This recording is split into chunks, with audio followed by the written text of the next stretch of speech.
जय गुरुदेव। गुरुर्ब्रह्मा गुरुर्विष्णु गुरुदेवो महेश्वरः। गुरुः साक्षात् परम ब्रह्म तस्मै श्री गुरुवे नमः।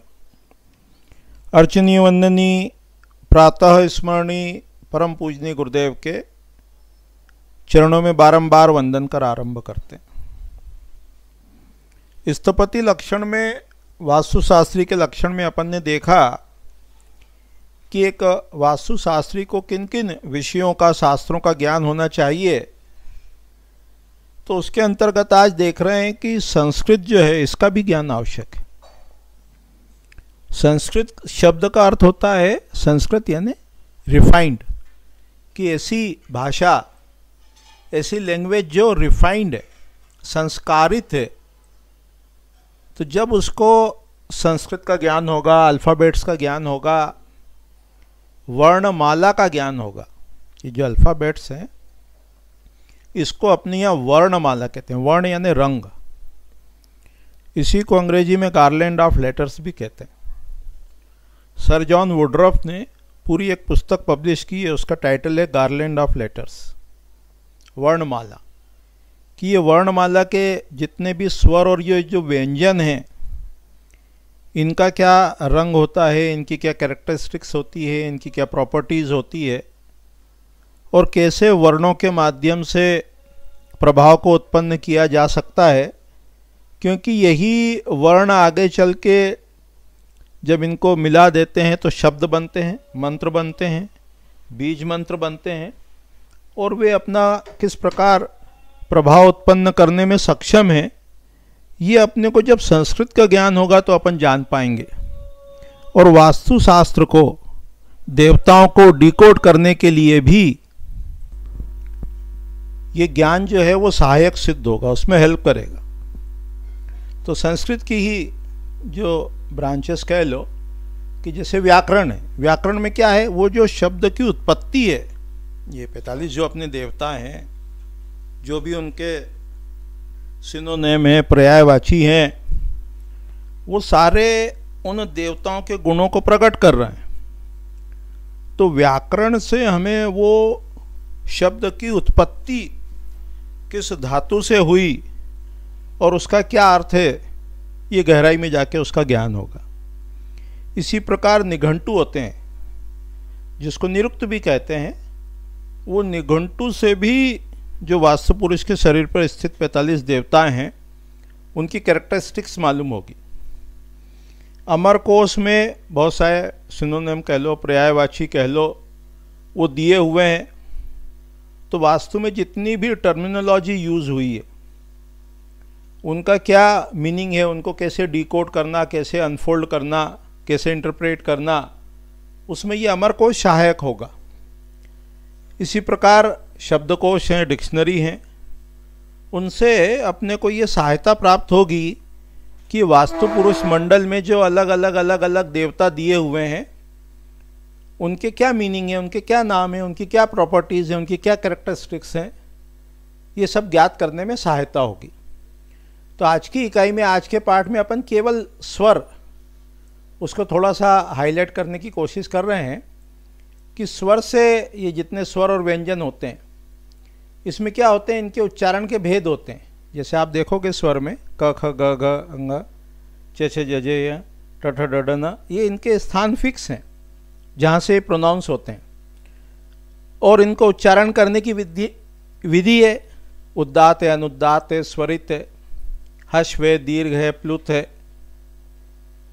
इस प्रकार से 18 भेद होते हैं और उनके प्रभाव भी उत्पन्न होते हैं।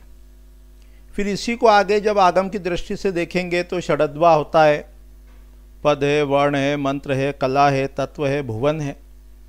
अभी अपन यहाँ संक्षेप में 2 दृष्टि से देख रहे हैं। एक वास्तु की दृष्टि है, उसमें अपन शल्य ज्ञान को जानेंगे इन्हीं शब्दों के माध्यम से, और किस प्रकार के शब्द का क्या, किस प्रकार के वर्ण का क्या अर्थ है, उसको भी देखेंगे।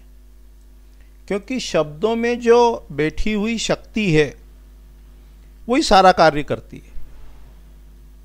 जो प्रत्युद्भव है, शब्दों में बैठी हुई जो शक्ति है, घोरा और अघोरा, वही अपना प्रभाव उत्पन्न कर रही है। और यदि भाषा का ज्ञान ना हो, शब्द का ज्ञान ना हो, तो जो शब्द में जो शक्ति बैठी वो कार्य नहीं कर पाएगी। तो यहाँ आगम की दृष्टि से भी यदि अपने को वो ज्ञान है तो वास्तव में अपने को सहायक सिद्ध होगा। अब यहाँ कुछ लेटर्स को कह लो, अल्फ़ाबेट्स को कह लो, वर्ण को कह लो, उसकी प्रॉपर्टीज़ को देखते हैं। एक होता है स्वर, दूसरा होता है व्यंजन। और इन स्वर और व्यंजन का जो प्रतिमा विज्ञान है, वो उज्जैन में एक मंदिर है, वो है हरसिद्धि देवी का मंदिर। और उनकी जो छत है, सीलिंग है, वहाँ ये सब देवी देवताओं की वो चित्र कह लो, वो बने हुए हैं।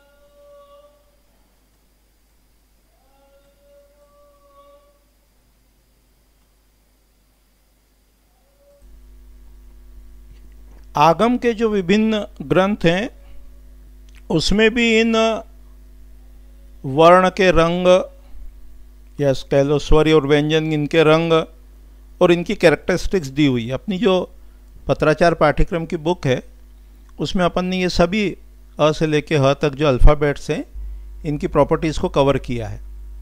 और वीडियो लेक्चर्स में भी है, जो अपना फोल्डर है प्लेलिस्ट में वास्तु का, उसमें भी एक लेक्चर इसी पे है डिटेल में। यहाँ संक्षेप में देख रहे हैं तो र अक्षर जो है वो अग्नि को प्रदर्शित करता है, फायर एलिमेंट को रिप्रेजेंट करता है।